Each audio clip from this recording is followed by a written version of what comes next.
Una, dos, 1, 2, 3, 4, nu.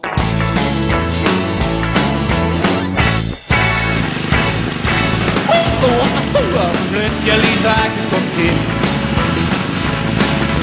Nu skal I få rock og roll, for jeg er nemlig the king. Det er egentlig jer Kurt, der knokler på stueslagteri. Men at gå hjem og skjuter ham lige så snart der er fri. For jeg tror at Elvis, jeg tror at Elvis. Goddag, og velkommen til Pers Hoprum. I sidder sikkert og tænker hjemme i stuen. Hvorfor er Per alene? Jeg kan godt give jer en grund. Jeg har fyret af den. Ja, det var ganske vist nemt, men det måtte jo ske før eller siden. Vi sad over en dejlig flæskesteg i går, og så pludselig så siger Erling noget til mig, som jeg bare ikke kan tolerere. Så det var ud og vagten med ham. Men for 20 leg, min kære seere, fans, elskerinder, og hvad har vi? Der kommer en ny, og jeg har allerede hyret ham. Han hedder Spencer. Han er gammel skibskok. Han sejlede med sådan et stort skib, der hedder Titanic. Jeg ved ikke, om I har hørt om det. Han så først lige noget land i dag, fordi at han er så svømmet hele vejen. Men jeg tager glædeligt imod ham med min store dejlige arm. Men ham vender vi tilbage til. Han skulle lige ind og introduceres i hobbyrum. Og vi skal have lavet et køkken til ham. Det er handy med ham. Og ja, skal vi ikke bare hoppe ud i det med handy tilbud, eller handy tricks. Jeg har fået en e-mail fra Jeanette, og Jeanette, hun spørger mig, hvordan man laver en skudsikker fuglehus til gråsbog, fordi at de har nogle krybskytter ud af dem, og hun vil gerne passe på gråsbog. Og det skal vi gå i gang med nu.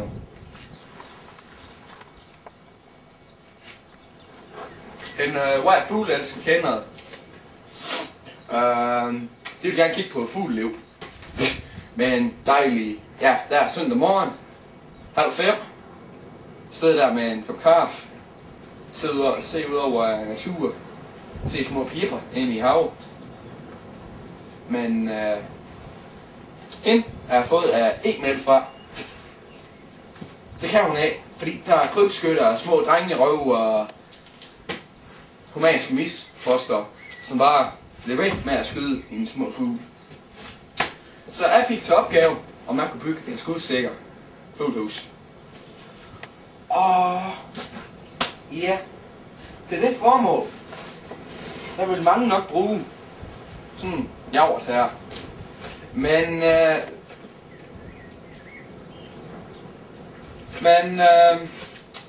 til det ja, den er pæn, det kan jeg godt se, men det er jo da at holde en meter ude i moder jord, naturen omkring os. Ja, så den kan vi bruge til en anden gang, hvor vi skal lave noget andet. Den ryger tilbage på hylden, det kan vi ikke bruge nu. Nej, det man skal bruge til noget solid, skudsikker fuglehus, det har jeg selv erfaret engang. Det var i folkeskole. Jeg havde en bitte jammer og knaldert. De andre, de ville pille ud en. Så jeg byggede en skur til en. Med 10.000 volt stød udenom.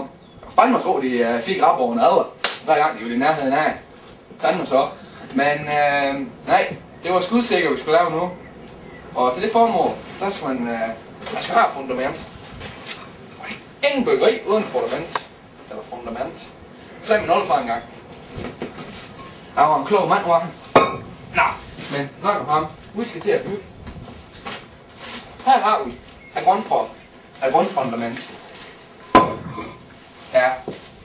så skal vi have et fundament.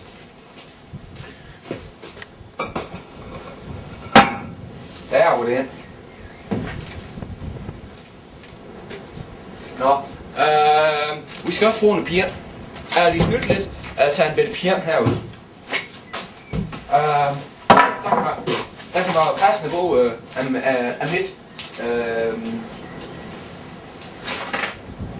et fundament til savehjul. Sidste gang jeg hævde den ledning, der gik det galt, så den tager vi ikke. Vi tager en save. Og sådan nogle stærkt begavede tømmermænd som mig er uddannet tømmer, vidste I hvad det? Nå, så er det jo ingen problem med at sætte sådan en herover.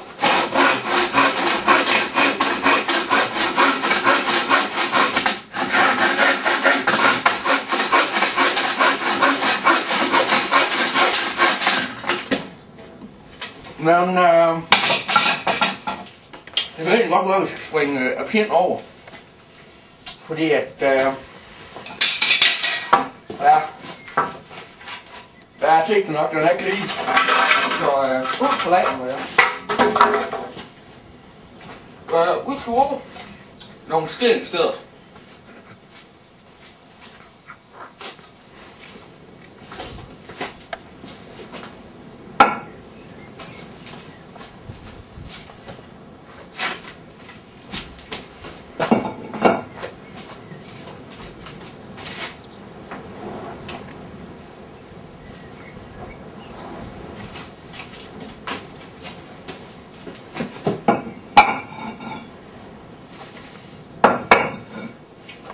Og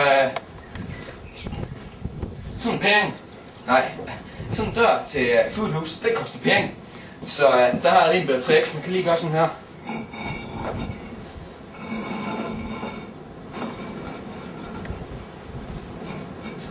Så kan fuglen komme her.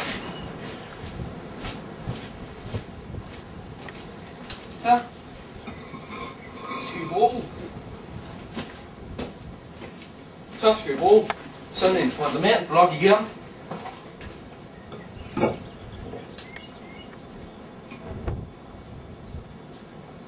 Og så har vi det fuglehus. Skudsikker og det hele. Her er lige nogle rifler, så vi kan prøve. Men jeg ved, det duer. Efter min teori med knallert. Men Jeanette. Jeg håber, det var svar nok. Ja. Jo. Ja. Jo. Ja. Jo, men det der fundamentsten havde, det er succes hver gang. Det må jeg sige, Jeanette. Det må jeg sige. Det er det bare. Og ja, men jeg er glad for, at du kan lide det. Jeg har sådan et lille arrangement nede i en bitte klub, jeg har. Og jeg ved ikke, om det var noget, du kunne tænke dig at gå med til. Det hedder lærlingsdag. Nå, jo, det kunne du godt. Jeg sender lige mit nummer per e-mail, og så snakkes vi ved. Nå, Søren. Er du allerede der, Peter Kamermand? Ja. Det var Jeanette, der ringede og sagde, at huset det virkede 100%. Det var sådan set nu. Han skulle være på trappe, og ham der er gastronom der. Så vi må sådan set bare stå uand på ham. Nå, så det kan være det hende igen. 2 stik. Det er Pers toprum. Nå, lejsbærelse. Ja. Jo. Ja. Lige på trappen. Det lyder godt, Bærelse. Vi snakkes.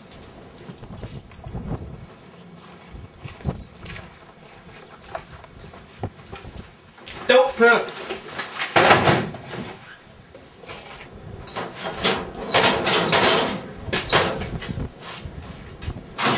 Det var Bærelse. Nå, Bærelse. Jo. Nu skal vi se. Jeg har egentlig et brevsæde her. Det var vist en, der hed... Han hed Yrland. Jeg spurgte, om jeg kunne give det her. Nå, jeg troede, at han var en øverstående kapitel. Lad os lige se, hvad han skriver. Ja, det skal han skrive til, kan man heller ikke engang. Kameramand herhen. Dag, Per. Ja, det er Erling. Jeg er godt klar over, at vi havde noget tumult i går, og det var altså godt. Jeg er forfærdelig ked af det. Og jeg håber, måske vi kan finde ud af at blive gode venner igen. Jeg er forfærdelig ked af det.